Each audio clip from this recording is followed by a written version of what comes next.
just king, great king. People error, people king, big, just king, king. Happy, many down, many jack, king from right.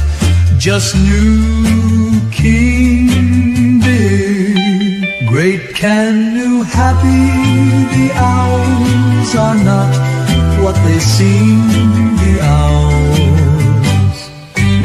People very just king, great king. People error, people king, big, just king, king.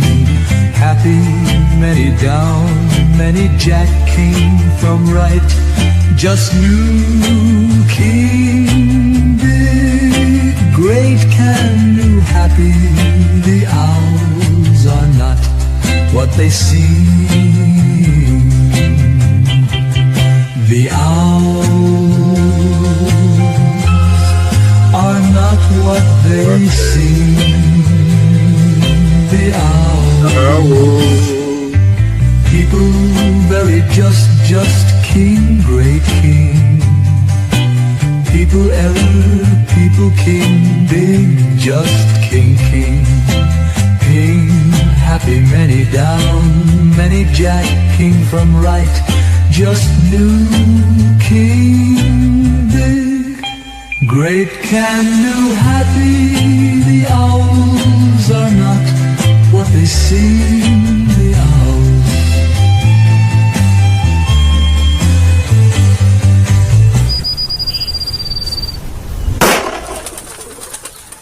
All right. That one's a little self-indulgent. I can't find the name, put my finger on it, but then it starts to change. Moving targets don't drive me insane. When I'm heading for it, it's always getting further away. It can only be the mad gods, the mad gods. It can only be the mad gods, the mad gods.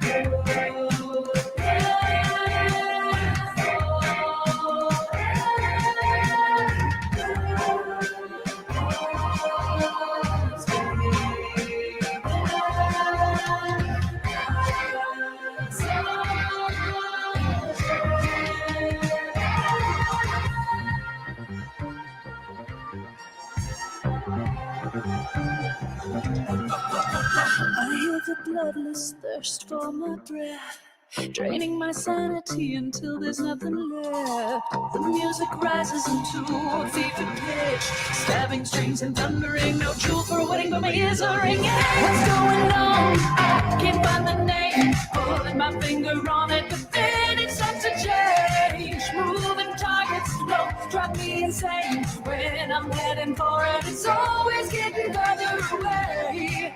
It can only be the mad gods, the mad gods.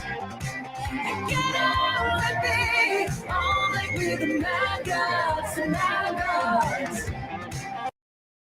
And then, welcome. This is the stream. It's a live stream. Great, can, new, happy for the evening of March 24th, 2025. Zone of Proxima with John Vervaeke and Pastor Paul Vanderklay and Kim Jong-il, all on the thumbnail.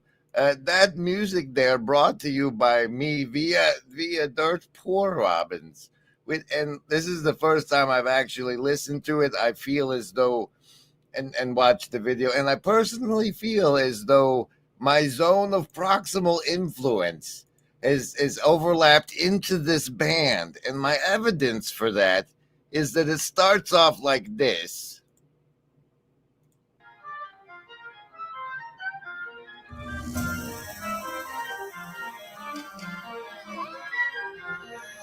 Right? And then check this part out.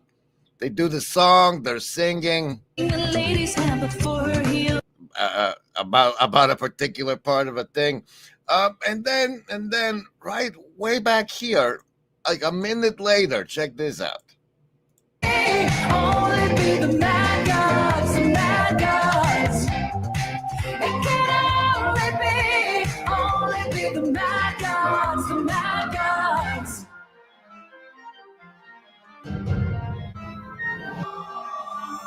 He put the branding from the front in the middle of the song, and it was such a beautiful thing. Welcome. This is a live stream. It's going to be mostly adjunct professing on the oops, I didn't put this in. It'll come out tomorrow, as far as I can tell.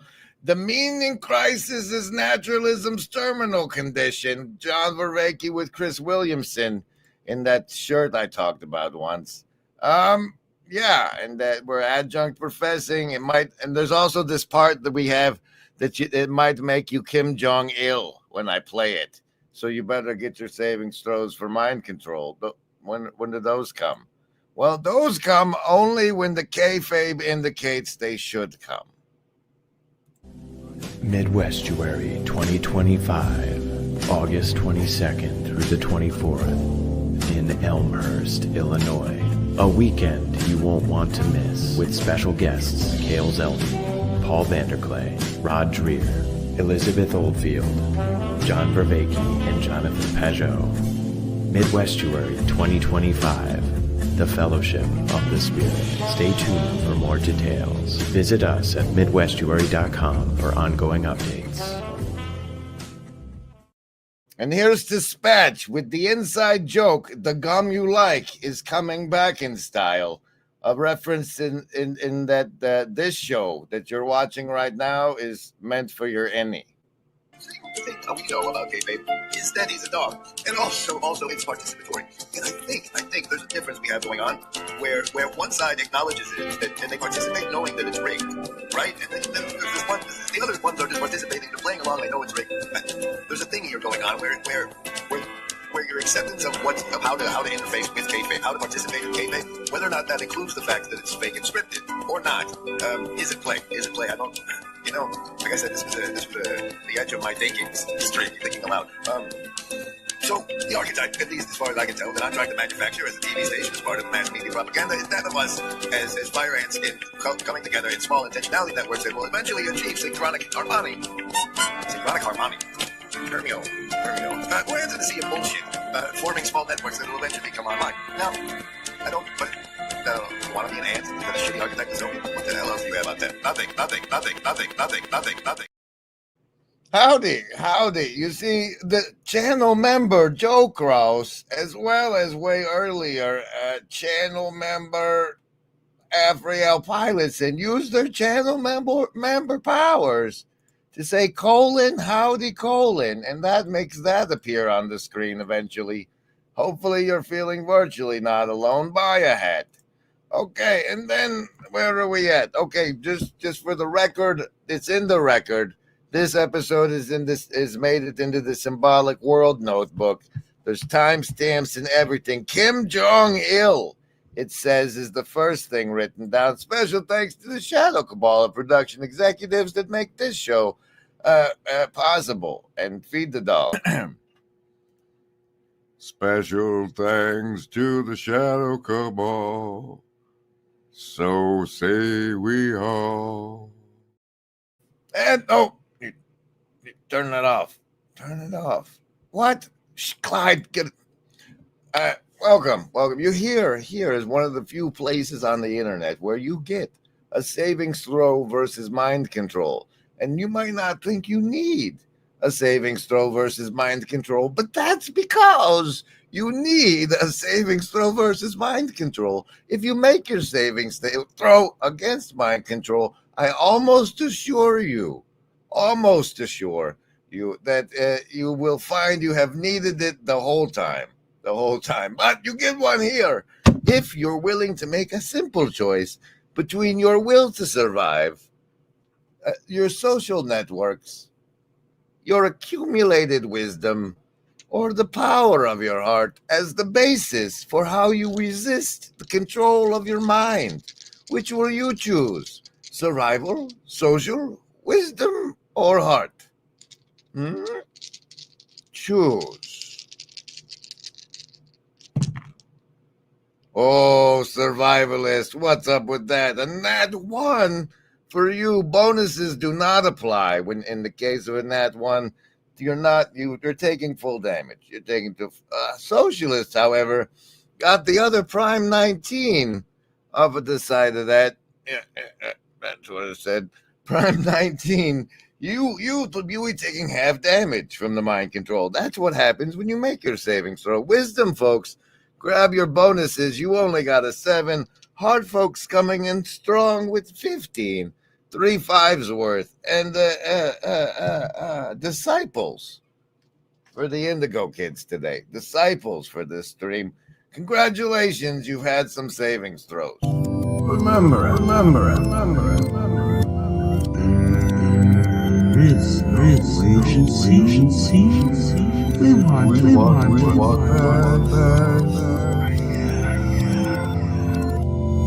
Imagine a world where boundaries blur between reality and fiction, with Mikhail Gorbachev leading the charge. Gorbachev didn't just challenge political norms, he dared to break the fourth wall in storytelling. "Tear down that fourth wall," he exclaimed, inviting us into a new era of engagement. His metaphorical call wasn't for Berlin alone. It was a clarion call to storytellers and audiences alike. Engage directly, break barriers, and foster a dialogue. Gorbachev's words echo in the halls of creativity. As storytellers, it's our turn to tear down that fourth wall, inspired by Gorbachev's daring challenge. Join us in this creative revolution. Tear down the walls that confine your stories. Share, like, and subscribe for more inspiration. All right. I think we might as well. Since it's what might take the stream down. We might as well subject you to the portion of the stream that delivers, because it's never clickbait. We deliver on this thumbnail of Kim Jong-il. And I propose that the following thing you're about to observe made me feel Kim Jong-il. And let's see if that happens to you. Oh no. I didn't actually subject myself to any of that until now. And now I must violate the thing I said I would no longer do. I'm so sorry, Eli. The boring tunnels is where he gets his money because he drills under the earth for the reptilians. This is a Zone of Proxima stream. I hope that you too now understand what it means to feel Kim Jong-il about a thing. Let's wash it out now.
So there.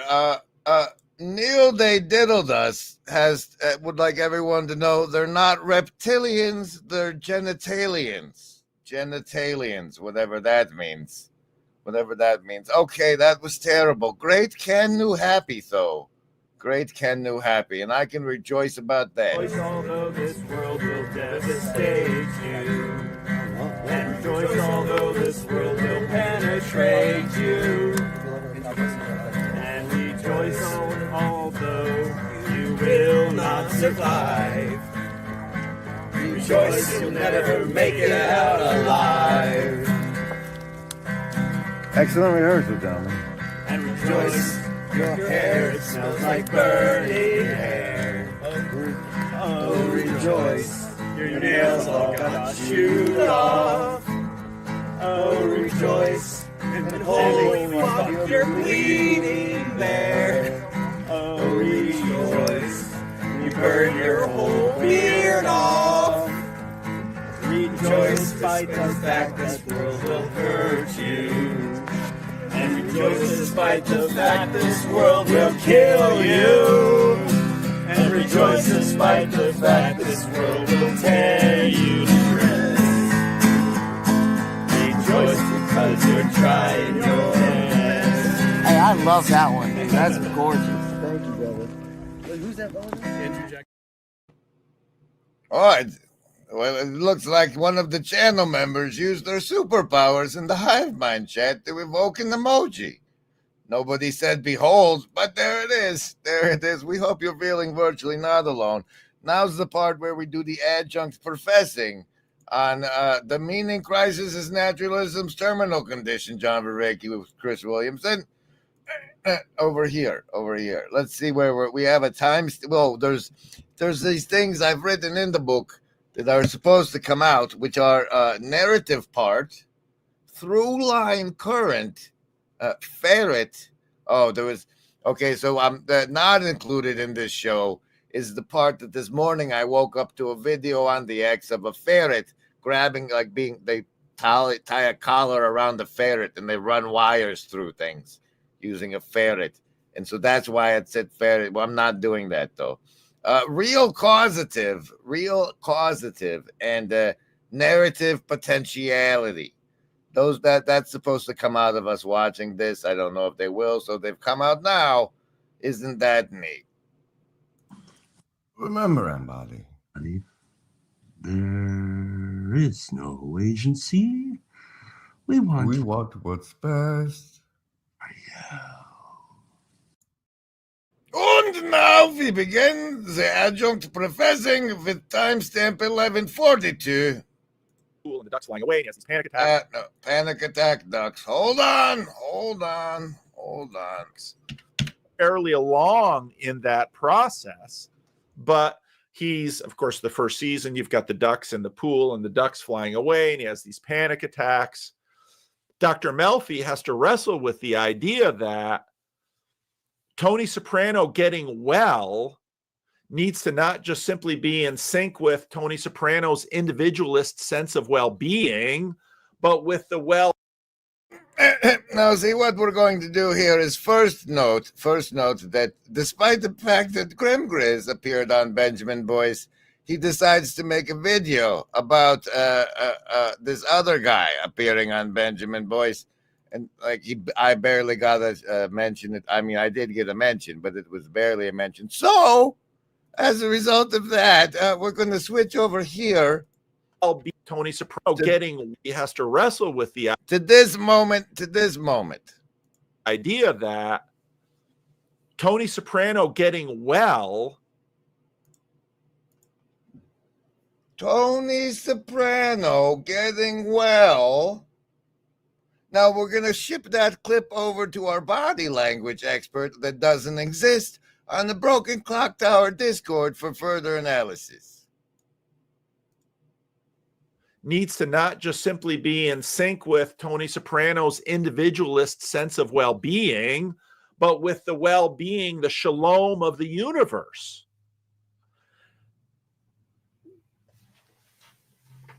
And that's sort of the reason why drugs don't finally work, why Soma in Brave New World isn't finally the answer. Okay, so the crypto Jew says something about a shalom. What does that even mean? Do it again. Being, but with the well-being, the shalom of the universe.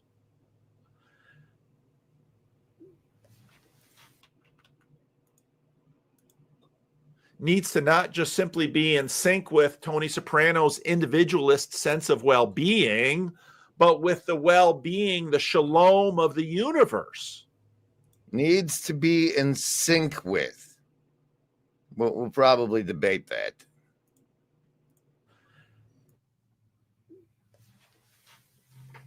And that's sort of the reason why drugs don't finally work, why Soma in Brave New World isn't finally the answer. You can lay someone in a couch and put them on a drip, may it be heroin or something else, and you'll say, well, they won't live as long, but none of us live that long anyway. We sort of use opioids and heroin with people, not heroin, but morphine when people get to the end of their life, because we can at least give them a sense of well-being. But if we put a teenager on opioids and say, you can have, if it's negative utilitarianism, you can have your most blissful life now by just being a strung out addict, as long as someone's willing to continue giving you drugs. And that will resolve, ostensibly, the therapist's measure of the eschaton. Well, how do you feel? So what you're trying to say is all the therapist's job is to do is make you feel blissed out on the couch. I feel great, but there you go. All I need to do is be laid out in a bed and being given a continual drip of drugs that someone else pays for, and I'll be great. But mom doesn't think that, and dad doesn't think that, and the friends don't think that, and someone... So trying to get in between me and my clinician expert for my care are this group of mom and friends, and who else was that? Mom doesn't think that, and dad doesn't think that, and the friends don't think that. Friend. And someone might step in and say, yeah, but they're happy. So what the violation of the universal shalom is what we call the loss of narrative potentiality, because the mind control you're swimming in is made up of language, and the language is because we are swimming in narratives, and we want the narrative part of something bigger. Than you're jumping ahead now. Well, fine then. I'll play some branding. Remember it. I'm not a cat. We all know that there is no agency any living gent can see. Doing what is right for me is lifting up my bro so he can grow some eyes to see that doing what is right for me increases all our agency. All right, Professor Junkley.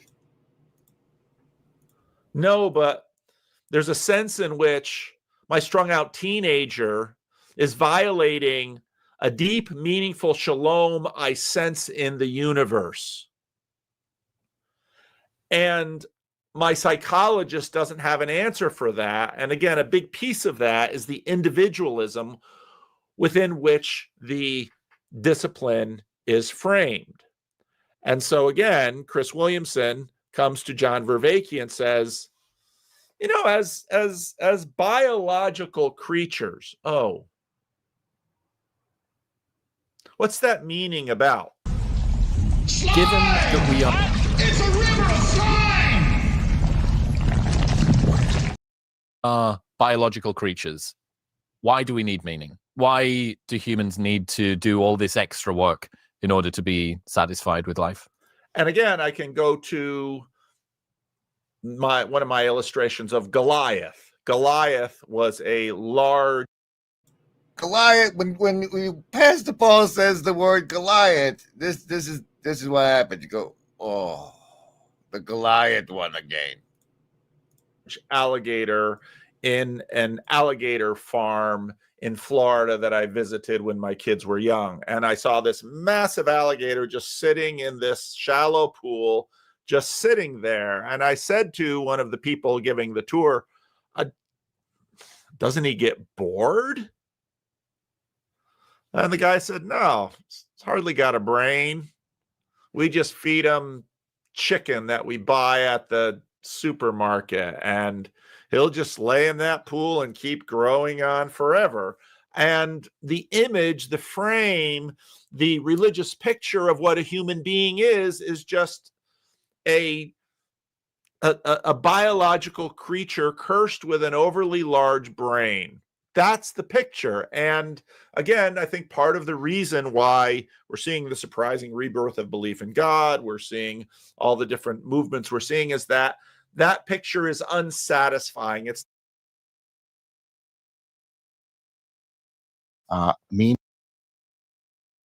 Sorry. Okay. Is everything all right in here? Yes, Danny. Now, there's this alligator floating there, and people come by, and the thing is that alligator has a narrative part in all of those people's existence, and the value of that narrative part is such that we have to continually hear about the story of this alligator from Pastor Paul Vanderklay.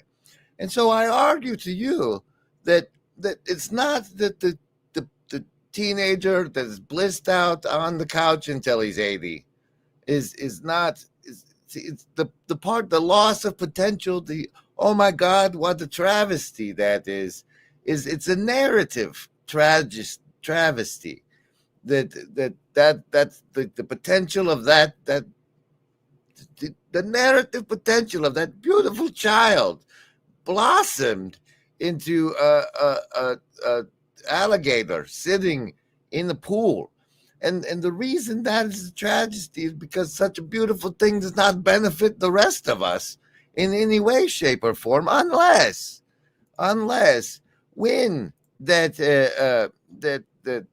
whoever's hooked up and just laying there on the drugs, feeling blissed out all the time, unless they also provide shamanic services, such as Intelligence. A mind that burns like a fire. I have to remind you that the burning bush that they encountered is the human neural structure. What's reality? I don't know. When my bird was looking at my computer monitor, I thought, that bird has no idea what he's looking at. And yet, what does the bird do? Does he panic? No, he can't really panic. He just does the best he can. Is he able to live in a world where he's so ignorant? Well, he doesn't really have a choice. The bird's okay, even though he doesn't understand the world. You're that bird looking at the monitor, and you're thinking to yourself, I can figure this out. Maybe you have some bird ideas. In all our searching, the only thing we've found that makes the emptiness bearable is each other. I'm not fast enough.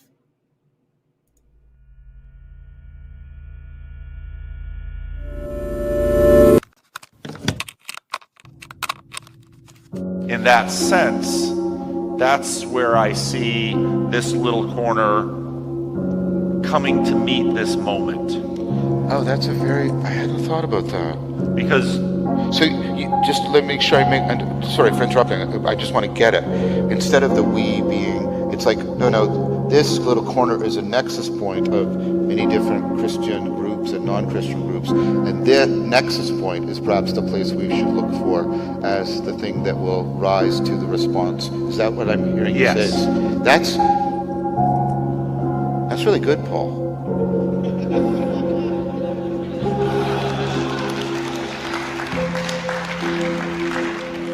And that's what I hear when you say, this is how this little corner should steal the culture.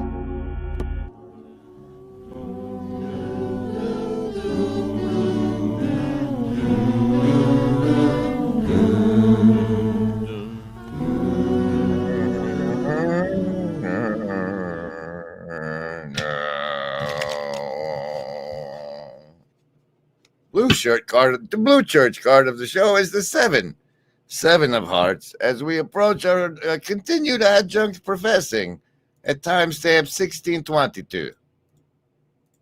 Meaning has to do with sense making. It has to do with how we properly pay attention to the right kind of information that can allow us to reliably solve a wide variety of problems in a wide variety of domains. Okay. Problem solving, A wide variety of problems in a wide variety of domains. What is the telos of this? Where does that go? Is it problem solving? A problem is a story. It's immediately encased in narrative, like a fish in water. The kayfabe stuff. I sent Matt some messages. He probably Speak didn't on listen it, brother. to them. Speak on it. Air it out. I Air it haven't out. Just listened keep it yet. chill, but Please. air it out. Well, Matt was on stream the other day. I would like to hear everyone's definition of the kayfabe, because a lot of, Matt was focused. Kayfabe is participatory fiction. Focusing on like the heel and basically the good guys and the bad guys, and how you produce a narrative. But that's like not interesting at all. The interesting part about the kayfabe is how you take, in wrestling, you take a fake event and you weave in a bunch of real elements to make people, basically to confuse people and to buy into the fake event more. So that's a little tease. It's not a fake event. It's a scripted event. It's because that event happens. It's still eventing. It's still eventing. Because they got into. And that is the most correct, Joe Cross. Kayfabe is a dog, and you can help feed him at the link at the top of the chat. Where is the? There he is. He is a dog. That's kayfabe. That's kayfabe. Kayfabe. And if you remember, when I was listening to Michael Sartori, and I was sort of piecing together the relationship between kayfabe and enchantment or re-enchantment or a sense of enchantment. So you've got the question of, well, what is real? And that's part of what made this live stream so good. What is real? Well, let me tell you what is real. Let me grab this Jux deck over here and fiddle with it while I work out how to explain to you what is real. What is real? Real is whether or not it has narrative impact. Narrative impact. Whether or not it alters the intentionality network, or more importantly, the background. If it updates the background, it's really real. Because what the background is like basically your orientation within a context. The background is the context in which you're oriented, and your understanding of it is what we call the background. It's not essentially accurate. The background you have might not map to reality whatsoever. And that reality is, when we say reality, we're talking about physical, manifested, shared reality, but not necessarily narrative reality. But the narrative reality is the important reality, because that's the waters in which we swim. Chucks, the card of the show is the Joker. How about that? How about that? That requires brandings.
All right, where the hell were we? Oh, let's just jump to the next timestamp, which is, no, let him run a second. Okay. Was they were getting at that question. And because part of what you have in human beings is we have this splitness, and we have, well, what feels good physically for me, and then what feels good in the upper registers. Well, what do I mean by doesn't feel good in the upper registers? It's not feel good is wrong. You have to fix that. by that? What feels good that I imagine for me in my future? What feels good for the people that I care and love around me? What feels good for, and John's always talking about meaning of life and meaning in life, and that which you would value, that which you values even after you're no longer around to appreciate it. I mean, again, John is sort of always, he's got this ceiling to his upper register because of his wrestling with the question of two worlds mythologies. And so, how dare you question the ceiling of John Vervaeke? Might I remind you that once upon a time he appeared on my channel and said this. And all kinds of very, very poor ways and very sloppy forms of thinking. So what typifies woo is an ignorance and oftentimes a resistance to science, to relevant science. And I think that is part of the problem, even though these people often feel that their woo is part of the solution. You have, correct, experienced one of those pure consciousness events. I've experienced pure consciousness event. I've experienced resonant at one minute. I've had mystical experiences, visionary mystical experiences. I massively and frequently get into the flow state. I've had psychedelic trip. I've done all of the variations. He even talks to Hermes, Pastor Paul. Come on now, ceiling.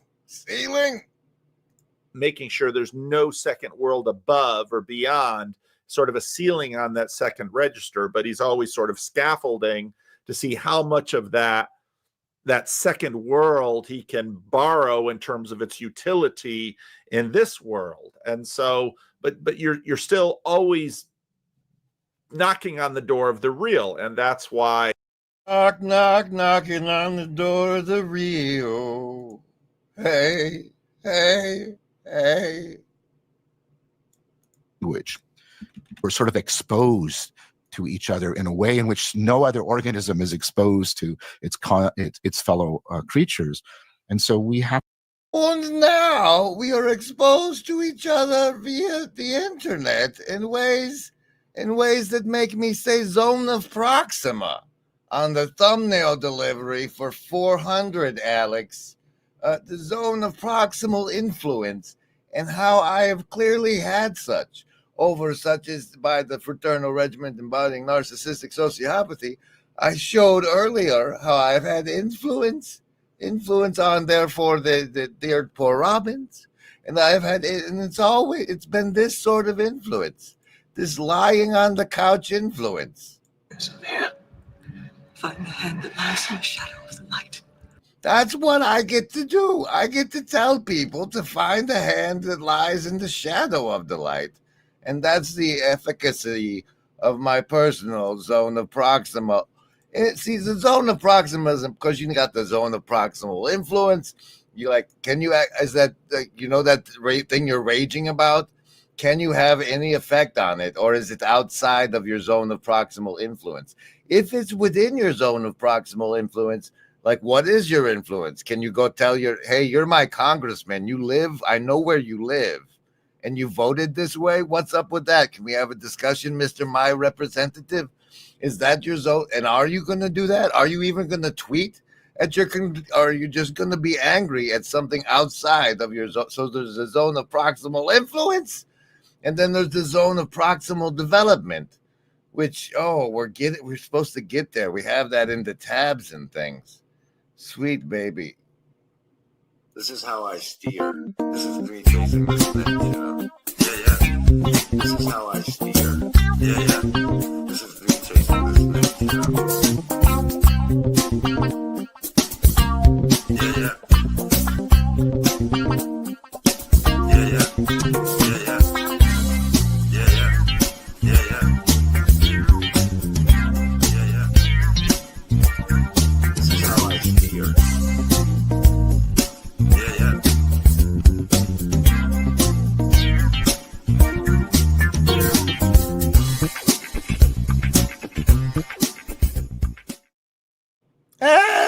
Pilotson says a thing which brings us back to the question at hand. The question at hand. He says, are they your representatives or do they belong to your handlers? And are they one of us that actually is a responsible citizen taking on the responsible duties to their constituency because we got off our asses? Who is we? The content of our minds accessible. We're sort of exposed to each other in a way in which no other organism is exposed to its fellow creatures, and so we have to also develop. And you know that question also begins to knock on the door of the question. Well, who is we? Who is we? Among which narrative identity group is this story? Who is the we in the story? That what protagonist group am I a part of? Just let him play a minute. Is it my genetics or is it the genetics that I share that we're trying to get into the future? And of course, it's kind of a silly game given the idea that maybe an asteroid or a nuclear exchange or something like that can wipe out our genetics. And so then we're sort of knocking on the door of Brett's big brother, Eric, and Elon Musk, who are like, well, we got to get off this rock, but you can continue to multiply the rocks, but you're not going to escape these conflicts, because whatever the scale human beings are working on, whether it's two little tribes in a jungle somewhere, because the evolutionary psychologists always love to go back to sticks and pointed sticks and dogs, the fundamental problems with humanity endure. And of course, if you read C.S. Lewis in the middle of the 20th century, Lewis was pointing this out. He was saying, okay, so please read Paralandra, at least this passage. What? There's a lot of whistling past the graveyard going on, for sure. Whistling past the graveyard. That's a good one. Yeah. Woo-hoo, woo-hoo-hoo. Everyone's going to see a lot of that. You understand?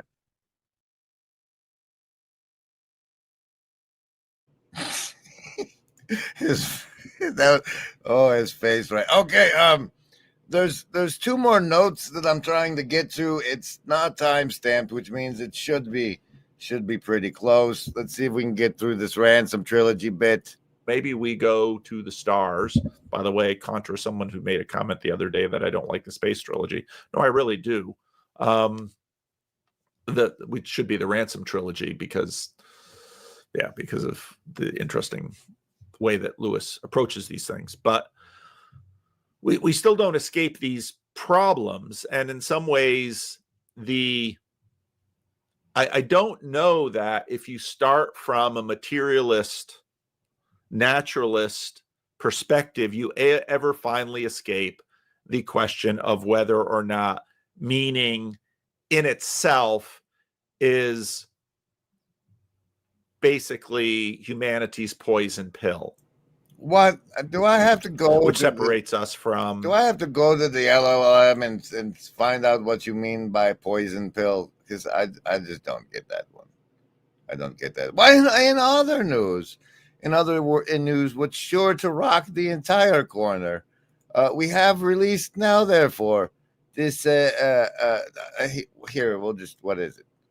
Psychologically, one of the things that might distinguish AI systems from human beings is this vertical dimension. I think that what drives self-destruction is self-deception.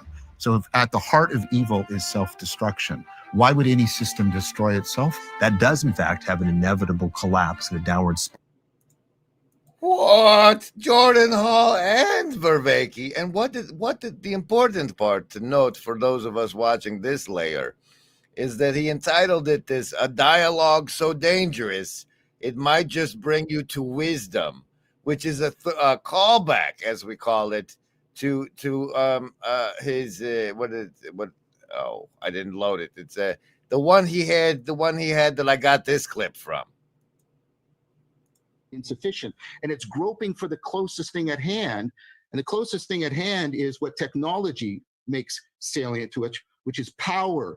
We have to go deeper. We have to say, no, there's a place for that. And your situational awareness, the states of consciousness you get access to, ultimately depend on your character. Well, that's a lot to swallow. Yeah. I mean, I'm going to scuttle back to my power claim. I didn't mean to dump. It depends on your character. Why would it depend on your character? Because we're in a narrative, perhaps. Perhaps. The list? Yes, any of the first level ones. I'm gonna get a soda. Anyone want one? Hey, Graham, I'm not in the room, right? What room? I want to cast Magic Missile. The room where he's casting all these spells from. He hasn't cast anything yet. I am, though, if you'd listen. I'm casting Magic Missile. Why are you casting Magic Missile? There's nothing to attack here. I'm attacking the darkness.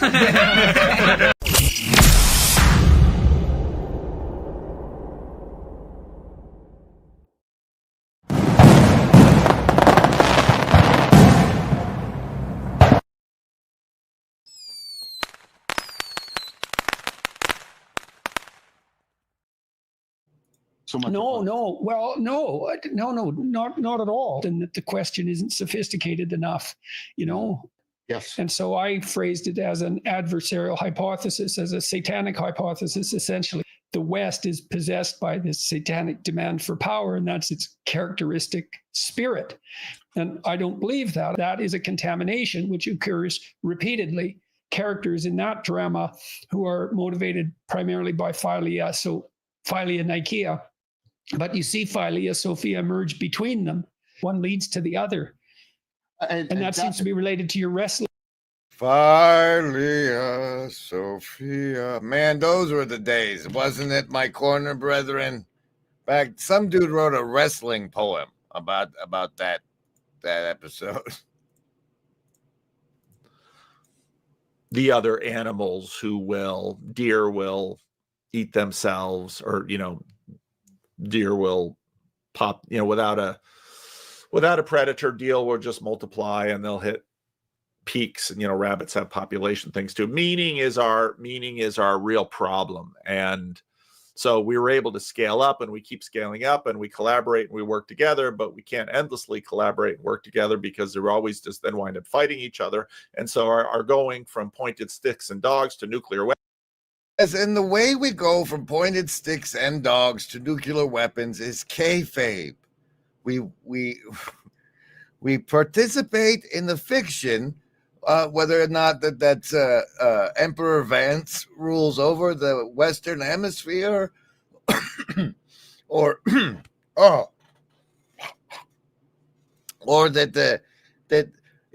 Santa Claus comes to the children's for Christmas, or that the Gulf of Tonkin event was a legit reason to go to war. Is all of this but see, just because it's a fiction doesn't mean that there's not dead bodies. That's the important defense against the dark arts thing to know, I think, around this thing where it's a participatory fiction, is like we participate in the fiction that borders are real, and like people participating in that fiction will shoot you if you step on the wrong piece of dirt, because it's the participatory fiction in the kayfabe that has enabled us to go from sticks to nukes. Weapons just finally resolves in the same old thing. And if we were just meaningless creatures, then we could have a world in which some people who think that humans shouldn't be around, well, it's just trees and forests and deserts and plants and animals, and no pesky Homo sapien that evolved to end the whole show. This way. But Rascal, the tree is in the Garden of Eden that we've been kicked out of. Nice try. Way of balancing between coordinating with other people but not being overexposed. So we have to develop relationships of trust and forgiveness and roles and authority and hierarchies and power distributions. It's a very complicated LARP. Belonging, and we have to balance between being individuals and having. And then you would have to say that all of this trust and forgiveness and belonging and all the feels associated with them, well, the feels associated with them are just sort of the biological things that sort of scaffolds up these quote unquote higher faculties that we have. But again, yes, they do. That's why the being here, being virtually not alone in the hive mind, it scales up your faculties because of the participatory feels it provides. And endlessly, they don't go anywhere or mean anything. They're just a function of us becoming an apex predator as opposed to sharks who have thick skin and tigers who have sharp claws. An individual identity and a group identity. So that's all central to meaning. And then beyond that, we fall prey in both of those domains to massive self-deception. I don't pay attention to the right things. I misframe you. I'm biased in my attitude. Because it's based on self-deception towards you. And so we have to do a lot to correct that. We have to try and ameliorate that. And what that means is we also have to be connected to standards by which we can correct ourselves. Standards about what is most real, what is best, what is most beautiful. And that's a deep. And now these standards, this is exactly when I sort of run through, people today still, I think, don't have an understanding of why Jordan Peterson sort of broke something open like he did. Because he changed the background, that the entire academia was corrupt and you could never count on them to stand up for what is true and good and right, such as not putting pronouns in your mouth. And he stood up to that. And that was it. It changed the background reality of like, that's never going to happen, to holy, that happened, that can happen. Things are changing. That's why, Paul. And if you run through the story, basically reductive materialism naturalism had hit a dead end. And this is exactly the dead end. The dead end of naturalism is the meaning crisis. I should write that down so I can remember it for the title. Because once this particular view of the world gets fleshed out to this degree, you can say, well, yeah, maybe it's good that my daddy wasn't a billionaire drug pusher and put me on a table to just give me happiness for my very short life, but I was actually able to grow enough and learn enough, and I was fortunate/unfortunate enough to get enough education by which I began to learn that all of my feels about meaning. But instead, I got to live a story. And purpose and community and love were all simply instrumental aspects affording us to level up from sticks and dogs so we could not only kill mammoths and horses and other large game in North America, but we could kill each other and eventually develop nuclear weapons and end it all. So say we all, yuck, yuck, yuck, ho, ho, ho. And hitting that limit, now you might say, well, that's just yet another biological limit that we've hit. And so now, and this I think is exactly where Jordan Peterson sort of fits into the narrative. Now suddenly we have to turn back to religion, but in sort of a spiral way. So we can look at the spiral dynamics in a spiral way. Well, see, that's the thing. Okay, now let me explain. The reason they call spiral dynamics is because the spiral was on the conservative or liberal views, and how like you start conservative and then you go liberal and then you go conservative, but it's different because you're on the spiral, and then you go back more liberal and then you go conservative again. And it's all covered very nicely in this beautiful man Homat over here, who has taken the silly and weird color scheme of the spiral dynamics development levels and mapped it to the make sense for everything chakra level colors over here with convenient number levels. involve thinking about thinking. It's mostly just for the purpose of getting what you want and having power over others. Level 4 I called belong because the primary drive is to fit in, and that drive is motivated by what they call second person perspective. So again, at level 1, you have your own feelings, urges, and needs. At level 2, you see those of others and you can react to them, but it's still all about what those feelings mean to you. And at level 3, you understand that you're in a complex social web of relationships and you can react to those relationships and exert control over your situation. And at level 4, that's when you realize everyone is in their own situation. That's where we get the classic folk wisdom of don't judge somebody until you've walked a mile in his shoes. You are in this situation over. Classic folk wisdom woven in so nicely. Well done, homemade. Well done. Is everything all right in here? Yes, Nanny. No, we're low on branding. Did you get that on video? Mom, I'm not going to. I'll show you later. Look, the gator is obviously.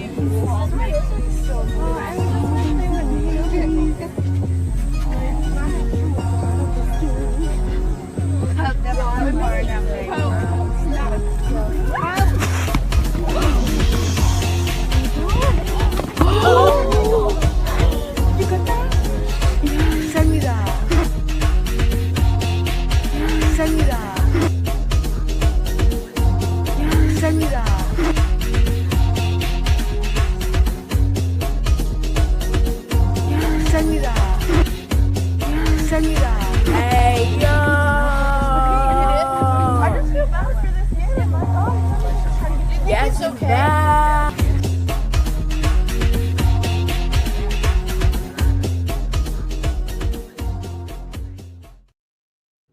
Okay. All meaning is narrative. 4 of diamonds is the agency deck card of the show. There's the other, what you call it, I have the thing written down is the South of 125. South 125 is this thing Paul eventually gets into here. It's how he talks about Walmart people. Well, now we discover, now we have all of this knowledge, this new biological knowledge and this new scientific knowledge, but now we once again have to level up and become Stoics and then Neoplatonists to right, the whole tie-in with naturalism and Homat and the levels and the spiral dynamics is that we overlook the human maturation process in our LARP of all humans are created equal by the creator. We LARP that because of that equality, we neglect to appropriately acknowledge maturation levels beyond that of physical age, but all of mental and cognitive maturation forms. And so we have, when we're thinking of everybody, we're thinking of ourselves and not those that still have to climb through the levels. And everybody's, I mean, you always have to have the levels climbing through because when you spit out new people, they have to start at the beginning of both kinds of maturation. Once more sort of be able to get out of this existential upper register bottleneck that we hit of meaning. But the problem is the meaning crisis is built into the naturalism. You're just going to keep hitting it until you sort of invert things and suggest that maybe the natural things exist to facilitate the story, and the story is Christ's story, and you're just at the in-between part, but at least you get to be part of it. What? Maybe. Who knows? Maybe.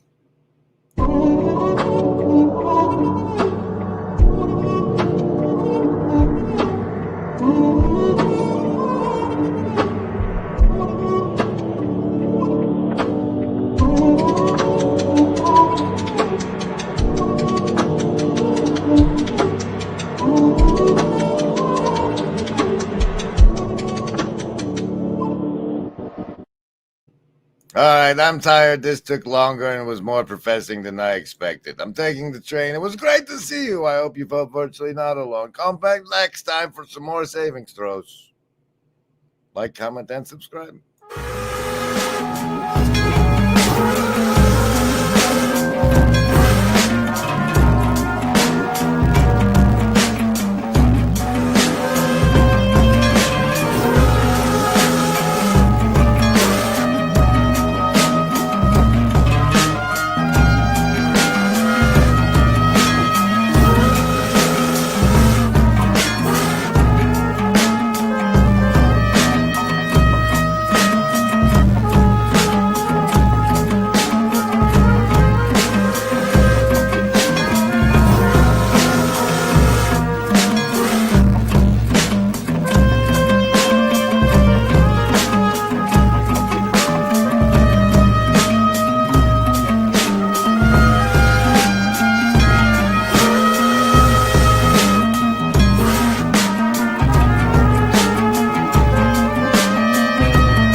Deeper. We have to say, no, there's a place for that. And your situational awareness, the states of consciousness you get access to, ultimately depend on your character.